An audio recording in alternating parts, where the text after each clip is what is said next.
Welcome. Thank you for joining us today. We're really excited to have you here, and we have a very informative webinar planned for you.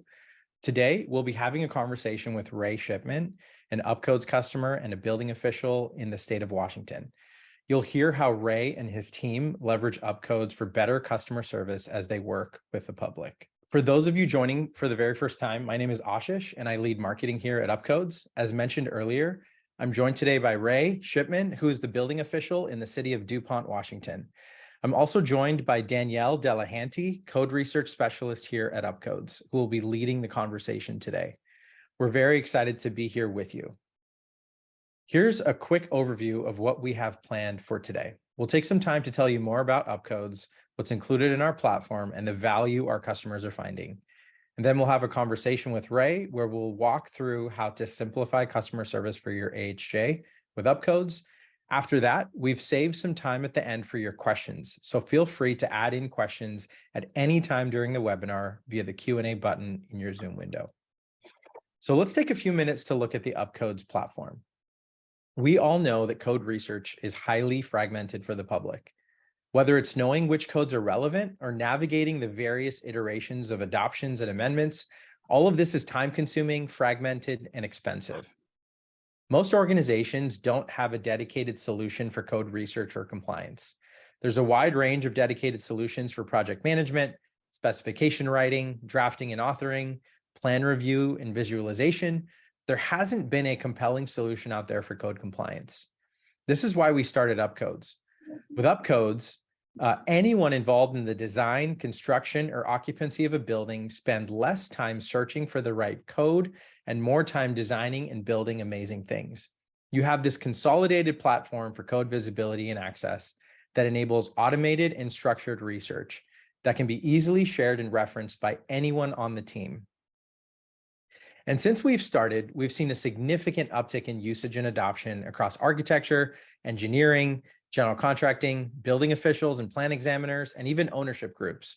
So effectively, UpCodes is a comprehensive code compliance platform, letting you easily research, collaborate, and calculate code requirements efficiently. It modernizes code compliance, and it's the perfect solution for anyone involved in the compliance lifecycle, from design to construction to occupancy, including plan review, inspection, and customer service. UpCodes gives you this reliable and up-to-date source for adopted codes. It's really easy to find the relevant code for a project with seamless access to codes, powerful search capabilities, and frequently updated code sections. UpCodes also helps you understand how the code has evolved, and it gives you real-world examples.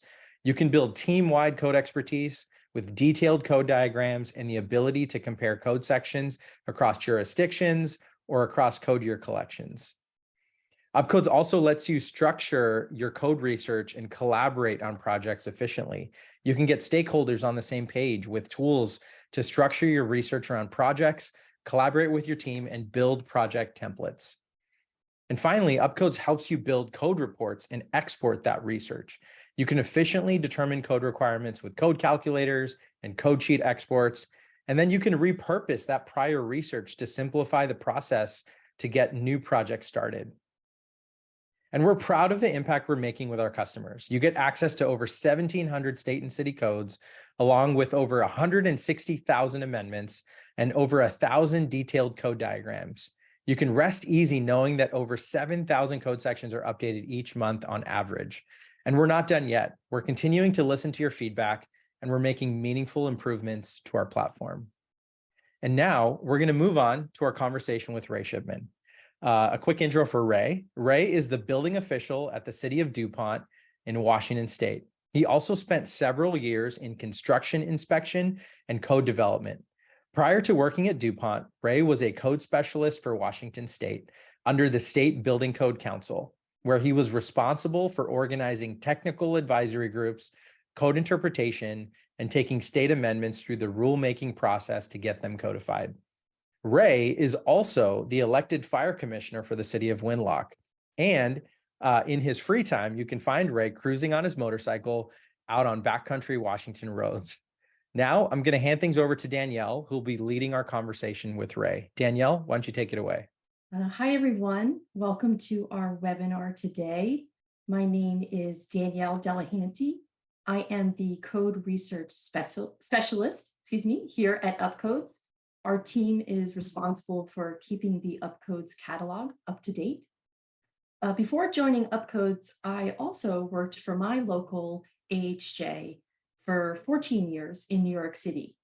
We wrote the New York City building codes and then were responsible for pushing them through the city council process for adoption. So today we are delighted to be chatting with a fellow AHJ code user, Ray Shipman from Washington State. We're really lucky to have you here today, Ray. Today, Ray and I are going to be talking about some of the ways he and his AHJ team use UpCodes, and specifically how they leverage UpCodes to serve their customers better. But before we get into the meat of the webinar, I want to talk about a little bit of how we ended up here today talking together. So last summer, Ray sent a message to our support. So clicked on the support button on the bottom right-hand side of our website and sent a message that ended up in our support inbox. Because it was about the Washington Residential Code and it was content related, it ended up in my inbox. And so Ray and I immediately jumped on a Zoom call together, got face-to-face, and Ray walked me through with a very bureaucratic and roundabout flowchart that went like this, explained in detail how Washington integrates their rules into the WAC. And it was then that Ray and I discovered that we're both very similar. We're nerds, we have similar professional backgrounds and experience, and we love kind of getting into the details in the nitty-gritty of this stuff. So from that point on, Ray and I have communicated and collaborated back and forth. Ray's shared a lot of his feedback with us that's been really helpful. And Ray, I have to say that you've been really integral in helping us stay ahead of code actions and code movements for Washington at the state level. And so we're really thankful to you for that. But we've also continued to talk about the ways that AHJs and users like yourself can use UpCodes to their best advantage. So that is a little bit of how we ended up here today having this conversation. So thank you again, Ray, for taking the time to talk to me and then talk to the rest of the attendants here on the webinar about your experience and your experience with UpCodes. So let's get into it. And Ray, why don't you just start by telling us a little bit about who you are as a person and just a little bit about yourself in general. Absolutely. Well, first of all, thank you so much for having me. I'm honored to be able to do this for you and hoping to have fun doing it. As you've heard, my name is Ray Shipman. I am the building official for the City of DuPont. Before working for the City of DuPont, I did work under the State Building Code Council as a code specialist, where I ran things through the rulemaking process in Washington State, which is a very complex system, as I shared with Danielle. Before that, I was a building inspector for a local county here in town. Construction's pretty much been most of my life. That's all I've been into for most of it. And then after going through all that, I decided to pursue a career goal of becoming a building official, and that's how I ended up here at the City of DuPont. Would you say your life is different as a building official in the City of DuPont versus working for the state at the state level in terms of code development or code work in general? It puts me on both ends. So I went from being a building inspector to learning how the rulemaking process works for the state. And then coming back into the building official role, it kind of ran me full circle in the code development process and the enforcement end of it. Absolutely. So what was some of your life like before using UpCodes? What were you doing on a day-to-day basis? How were you using code books, or what were you doing before you got your hands on UpCodes? Before UpCodes, your life revolved around books. You had books in your office, you had books in your vehicles, you had books at the front counter, and then and then your books get stolen, and then you don't know where your books are at. Before UpCodes, I had a field set of books, and the weather in Washington State is not friendly to code books. So they would be blowing across job sites, they would get wet, they'd get muddy. I would have to go back to the vehicle on large projects to go pick them up. So switching over to UpCodes made it really nice. I have one computer or one tablet that I take with me, and it has every resource that I need to get through that inspection. You know, did I tell you the story about how when we had to deliver the bill that enacted the 2014 New York City construction codes, we had to deliver it in paper book form. And so we had to drape it in garbage bags to make sure that it wouldn't get wet or damaged while we rolled it in a cart in the 3 blocks to City Council, so that we could deliver it so that it could be filed. And this was maybe about 10 years ago, and they at that time they would not accept it digital. So yeah, I've lugged sets of binders of books around, and the stress of trying to keep them dry and in your possession can be really tiresome and stressful. And also the books tend to get out of date pretty much as soon as they're printed. Was that your experience? Has that been your experience with books? It really has. Working as a code specialist, I realized that codes are changing constantly. They're never, it just takes one emergency rule to change a full code section that could really affect a job site. Here at the state of Washington, they do what they call insert pages.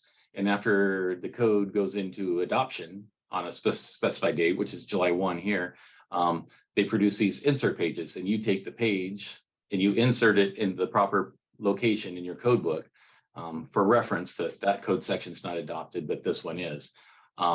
Working with code books, I really don't have the time to check the website every single day to find out if a new emergency rule went into effect or expedited rule, because here in Washington State, they have several different processes to adopt a code. There's a permanent rulemaking, there's emergency rule, there's expedited rulemaking, and I think there's another one I'm losing my mind, but and they're constantly going on. These councils meet once a month and they're voting on these things, and then they run them through the rulemaking process.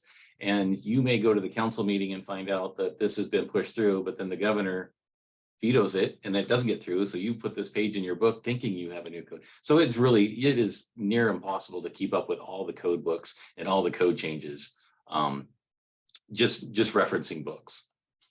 Right. And Ray, you were showing before we started this webinar, we were just talking about the volume and frequency, like you were just alluding to, of the rule amendments that are possible, right? So just how many have happened between the 2018 and 2021 years for Washington? It was, pretty impossible to be able to stay on top of that and be able to then print that out and then maintain that in your print book. It's a pretty tall order. That's right. Yeah. And I can definitely empathize and relate to that experience. So let's talk a little bit about how you prefer or how you train new team members on your team when they're coming in.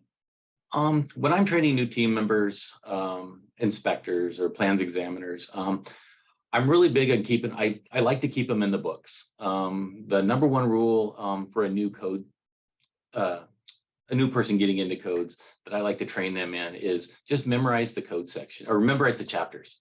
Once you memorize the chapters, everything else will come easy to finding it in the books. I am loosening up on that a little bit. I'm growing into this new electronic era, and I'm hearing that exams can be taking place electronically, maybe here in the future. So I have loosened my grip and not given of the book, and but yeah, I think learning how to use the book and memorizing the chapters only makes you a better UpCodes user. Speaking of books, maybe this isn't the right time to ask you this, but what are the big screens behind you? Because I know you're talking to us on a screen, and so can you just give us a head, like fill us in what's behind you? So this is what we call, this is our I-plan table. All our plans can't, it's kind of washed out. Sorry about that. But this is like a touch screen plan review I-plan table. I can lay it flat, I can stand it up, I can do whatever I want. And then the screen on the side is a vertical screen that I set up, and that's where I keep UpCodes open. So while I'm doing a plan review, I can be looking at something. And if I find something that I would like to mark on the plans, I just copy it and paste it from UpCodes and drag it right onto this page, format it, and it's a nice clean red line in the plans with zero effort. They don't have to read my handwriting. Wow, So, that's really cool. yeah. Okay, thanks. Sorry for that. And now that we've been doing them through, if it's a larger code section, now that we're sending them back electronically and they're pulling them up on their computers, I've attached links in their notes and stuff for certain code sections. Well, that seems really convenient. So Ray, let me ask you a little bit about, so apart from being the building official for the City of DuPont, you're also the elected fire commissioner for the City of Winlock.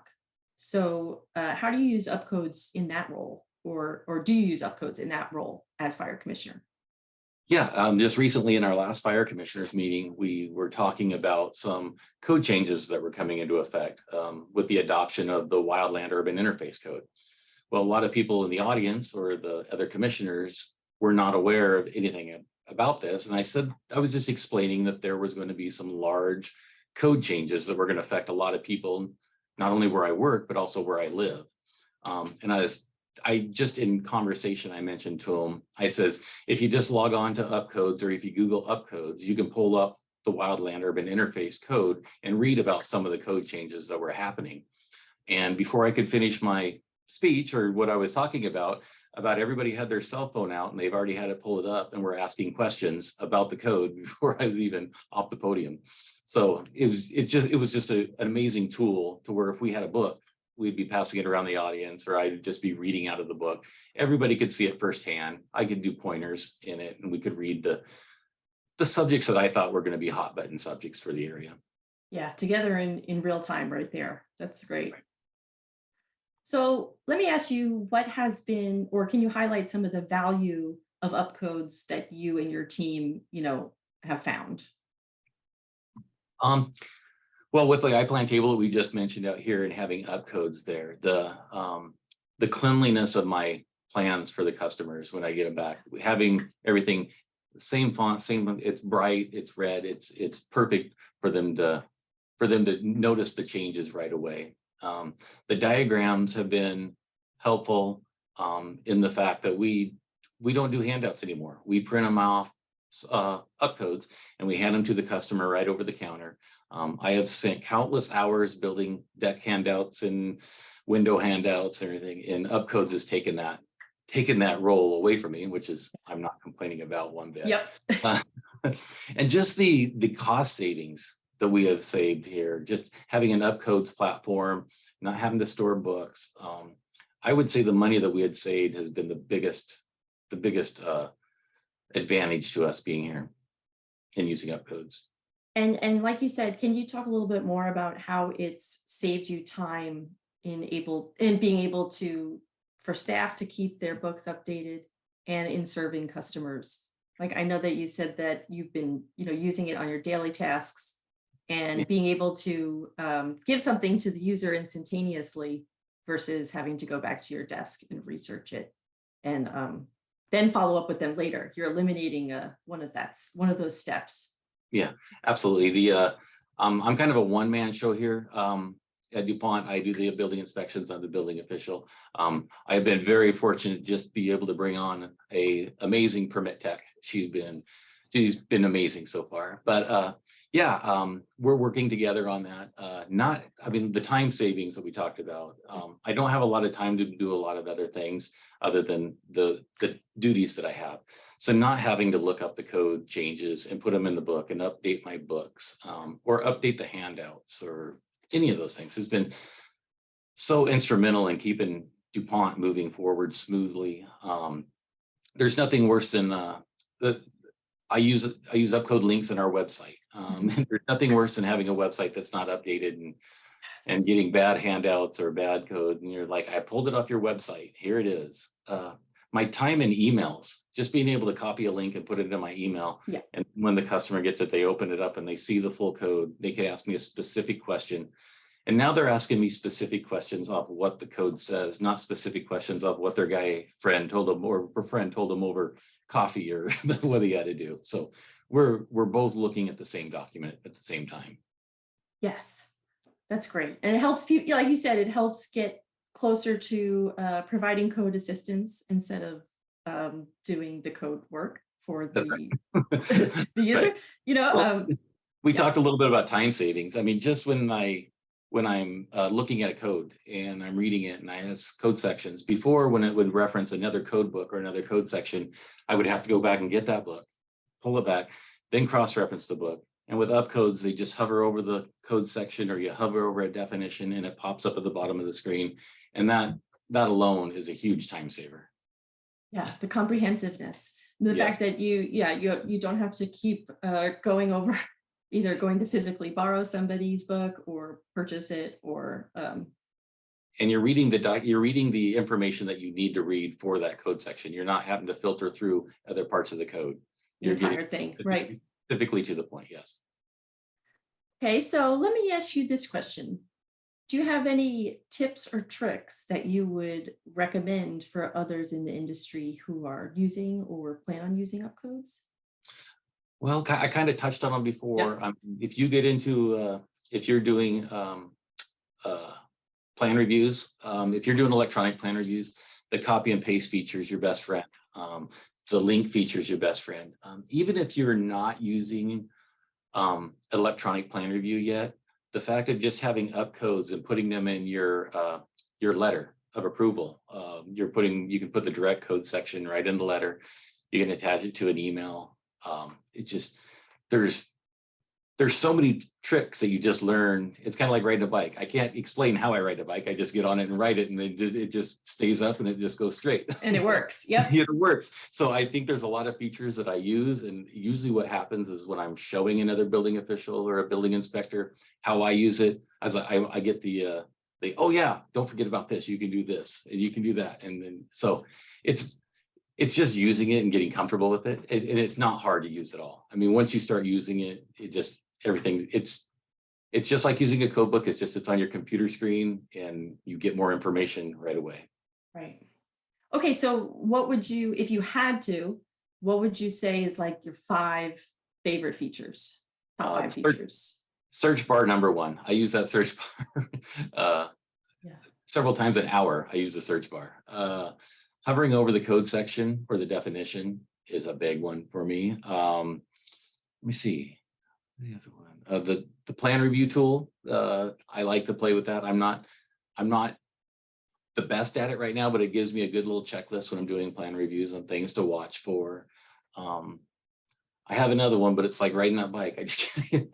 Well, the other 2 things that I heard you say in some earlier questions that you mentioned maybe once or twice is the diagrams, and then also just being able to share links with others. How could I forget the diagrams? The diagrams would probably be number 2, and I forgot it. But it really is. The diagrams are so helpful. Just when you get in, just getting into it and seeing them, even during a plan review, I pulled up some of the UpCodes diagrams on codes that I thought I knew. And after I looked at the diagram, I thought, oh, maybe I was interpreting this wrong. And after diving into it, I realized, oh, maybe there is another way of looking at this code section. I mean, I've always looked at codes as how can I get it to pass, not how can I get it to fail. So it's like, I always try to play the advocate on the other side all the time. That's very interesting. I'm going to think about that a little bit more, Ray. That was just like in a life approach. I kind of really like that sentence that you just said. Okay. Well, also in my experience, code is a written narrative, and it sometimes is intentionally vague, and sometimes the people who are writing it make it vague unintentionally. It's not their intention. And so, one of the best ways is to visualize that and turn that into an illustration or a diagram, because it takes the code narrative and it makes it much more approachable for, our brains to comprehend how things work in real time. And I know as as a non RAPE, just as a code expert myself, I love and encourage diagrams, illustrations for myself. It's easier for me to understand than, you shall not be required when this is over this +7, so yeah, I have much easier to see it. So I totally agree with you on the diagrams. Let's talk a little bit about your experience with UpCodes customer service and customer support. I talked about that in the beginning. That's how we got connected, and how you have relationships with others at UpCodes as well, besides me. But that's how we initially got connected. There's a blue support button on the bottom right-hand side, and I'm sure you sent us a message, and it ended up bringing you to me. So, what are some other experiences that you've had with some of our other team members for customer support? Well, working in the code development process, I've been in rooms with some of the smartest code people in my state or even in the country at times. And we're all reading a simple code, and I found that nobody can agree on one thing sometimes. And it's just a simple word, it's a period, it's a comma, or something. So the punctuation, I don't mean to interrupt you, Ray, but the punctuation sometimes is more, more key than the actual words. It really is. With that being said, when I approach people about codes, sometimes they get very defensive about the interpretation. So I clicked this help button, wondering how, for my first time, how this was going to work out and how it was going to go. I near immediately got an email back that it was being reviewed and looked at, and I'm sure that's about the time it went to you, Danielle. And then you logged in, and we had a couple emails back, and I didn't feel like we were quite we're on the same page where we were at. So I remember we just said, well, can we Zoom? So we Zoomed in. So not only did I get an email, and then I got a response, and then I got a Zoom call, all within, I want to say it was with the same day, but it might have been a couple of days. So I never, day or two, yeah. I never feel like I'm being out there without support if I run into something I'm having problems with. And it's not just the code things. I see things in the platform that I think, oh, it would be nicer if it looked like this, or nice look. And I always feel like I've been heard when I contact UpCodes about, I'll call them my concerns or my my wish list. Your feedback. Yeah, my feedback. I like calling it. Well, no, it's really great, because we are here at UpCodes. We're really committed to trying to deliver the best product for our customers. And so one of the ways that we do that is that we really are open to receiving feedback, and we sincerely listen to it. Ashish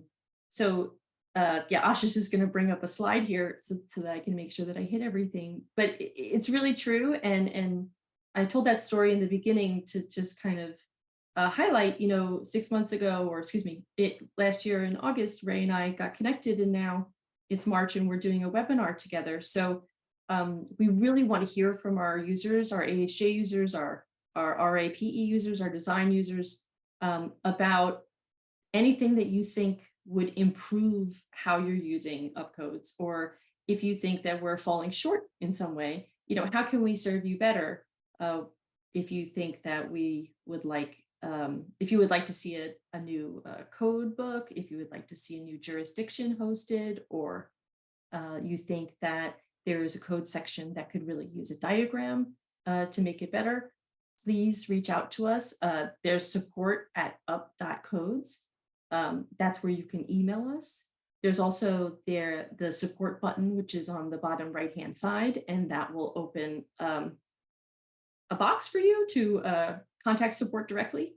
And so I just want to reiterate, we are open to all types of feedback. We're open to hearing, how the experience is going and what we can do to make it better. So Ray's being really polite, but that means that if you don't like something, let us know, because you may not be the only one.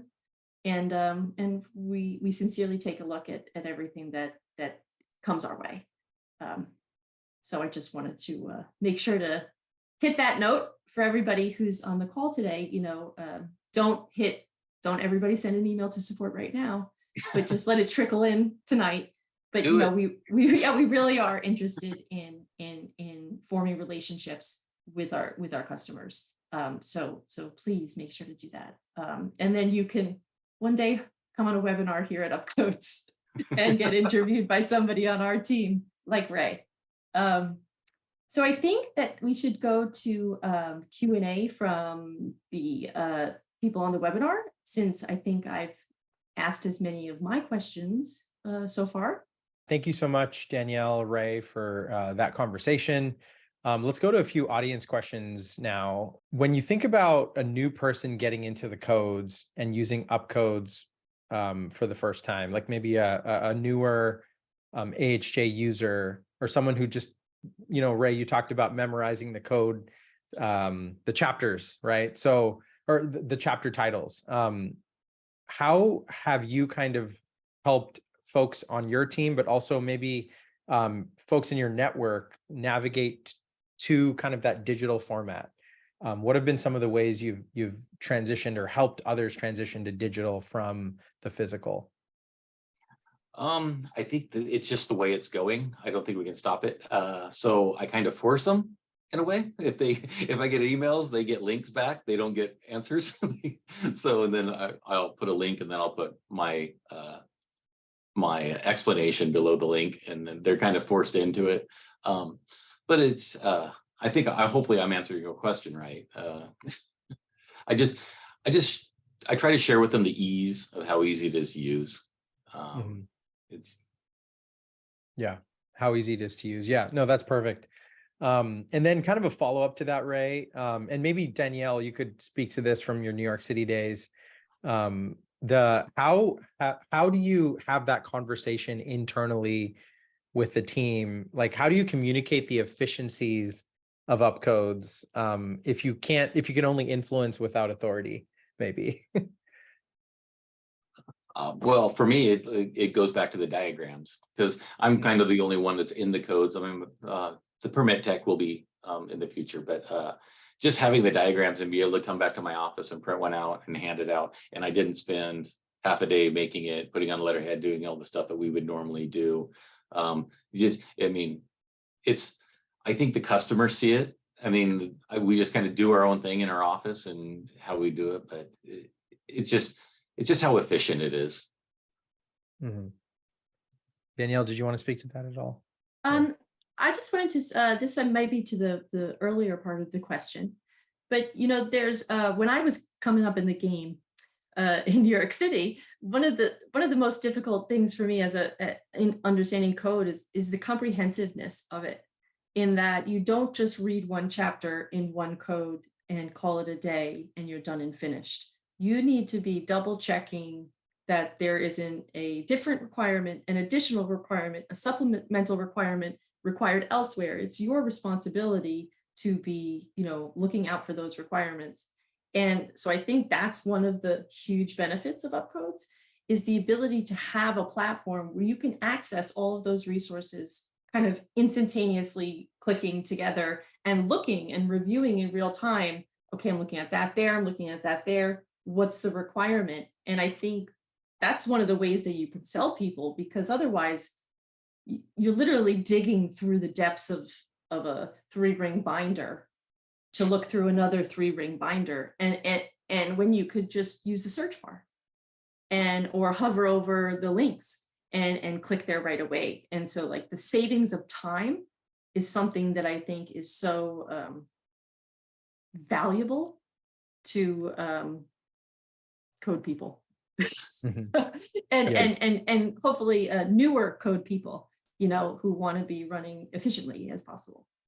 And I think, Danielle, you can attest to this too. Using a 3-ring binder, after about 6 months, you may go from page 222 to 227 and not realize it because there's pages missing that blew across the job site, or got taken out to go get printed and then never got put back in. And we were talking about this the other day. We had, stock in the reinforcement circles that go around the binder pages, because your most frequent code pages would just lose their, they'd be duct taped in there. Otherwise, lose a pencil scratching that you need. But, in UpCodes, you could just add a comment. Yeah. Thank you both. Another question here. You both have hinted towards this in what you've shared, but where do you find the adoption details in UpCodes? Where do I find it? Yeah, Danielle, would do you a want to? user or yeah. Yeah. So yeah, sure. Let's talk a little bit about the adoption details. So the adoption details is a really wonderful feature that is on the bottom of each jurisdiction page. So if you're in your jurisdiction, wherever you are on a codes page, you're in Georgia, you're in Rhode Island, you scroll to the bottom of that page, and in sequential from most recent at the top, you'll see every single legal document that has an impact on an amendment or an adoption of a code in that jurisdiction. So it's a really great resource to be able to say, oh yeah, did they get that thing? Oh, yep, they did. I knew they would. So make sure to check that out for your jurisdiction. It's very cool. Thank you, Danielle. Another question here is, how do we get an AHJ or city's amendments into UpCodes? What's that process look like? Is that something UpCodes does, or is that something an AHJ user does? Danielle, how have we done it in the past? Oh, interesting. Okay, so that's very interesting. We have not yet received a request from an AHJ to be hosted on UpCodes, but we would encourage that and love to hear from anybody who wants to be featured on UpCodes. So please let us know if you're not on there now and you'd like to be. We'd love to talk with you. But normally our standard operating protocol for how we do this is we begin researching the jurisdiction at the legislative and governing level, trying to figure out who's responsible in that jurisdiction for adopting and regulating construction law. And then from there, we determine which entities or which bodies, which AHJs are in charge for those codes. And then we break down the code development for each AHJ, because each AHJ is on probably their own legal mandates. So they might be on their own timeline, they might be on their own codes, they might be on their own manner. One AHJ may do something through rulemaking, another AHJ may do something through local law, etc. So we do a really deep dive into analyzing how that jurisdiction works, how the AHJs work, and then how they work together. And then we start to bring in all of the drafts of their codes for that jurisdiction. And then our team, our really impressive team, goes to work doing all of this incredible integration of amendments and incorporation. We do an extensive quality review. And once these we track the adoption cycle. So once these documents become finalized by the government, by the AHJ, we host them on our site for our customers to be able to access. Danielle, it's funny that this question came in because I went straight from a staff meeting into this meeting for the webinar, and we were talking about, we have new cell tower codes for our city, and we have a whole municipal code that is adopted by our city. And we were talking about how to get it incorporated into getting the public to know about the cell towers and how they could have a one spot to reference it. And I was just telling my boss, I says, I'm sure if I talk to UpCodes, we could have a DuPont municipal code attached to our state building code. And she's like, you're kidding me. I was like, no. So it's very funny that this question came up. All right, hit that support button. You know where to find me, Ray. I love it. Love it. Ray, actually, this is another question kind of similar to what, on the same theme. This is more for you, Ray. You spoke a little bit about directing folks who go to DuPont's website directly to UpCodes. And this question was about how do you use UpCodes to build quick links for basic questions about the public? Could you kind of just double click into that, how you guys do that for DuPont? And I'm sure there's others on the call that would glean from that and love that. As far as like the website goes, we're just like, so we're in the building process because we've just converted over to this electronic system. So we are going to just put you as a code resource. We will just put a link to UpCodes for there. As far as reaching out to the public in emails, If you click a code section, it'll give you a print bar, a link bar, or a bookmark bar. I click that link button, put it into my email and paste it, and then they have that full code section that I highlighted there. I'm hoping I answered that question correctly and what they're looking for. Just to clarify here, so effectively what you're doing is directly linking to the codes, the UpCodes digital version of the codes from the AHJ website. Correct. And so that's a quick way. This is a question Robert had asked this question. This is kind of an easy way to kind of point folks to your codes. So yeah, so hopefully that answered your question. I still try to answer questions, but I like to attach I like to attach the code language, because sometimes code language is written a little bit wonky if you're not in it all the time. So I'll always answer the question, but follow it up with the actual code section. Awesome. And maybe just one more follow-up question here. This is probably so what you just shared was a one-to-many, but maybe on the one-to-one side, I think I heard you say that at times you're also sending the actual diagrams to people, potentially in an email or a printout. Could you talk about that a little bit more, Ray? I mainly do it in printouts. Links are a little bit tough unless they're a paid subscriber. But I use the snip button a lot on my tool. I'll snip it and put it in an email, like a window detail or a stair detail or handrail detail or along those lines. If I know, I mean, I work with other building officials and inspectors that have UpCodes, so I just send them links because I know they could see them, and I do pointers how to blue beam in them. But yeah, it's mainly printing out and using the snip tool to put it in an email. Awesome. We're coming up on time here, so I feel like we could continue this conversation for a lot longer, but Ray, we want to thank you for jumping onto this call with us. It has been an absolute privilege to have you on. Danielle, thank you for leading the conversation. You know, it's always fun to have other AHJ folks on the call. And so yeah, so really quickly, let's just want to close us out here. If you want to take this further and see how UpCodes can kind of be this all-in-one, you know, customer service, code compliance platform as you engage with the public, you can get started for right now. There's a 2-week free trial. You can sign up at up.code/sign-up.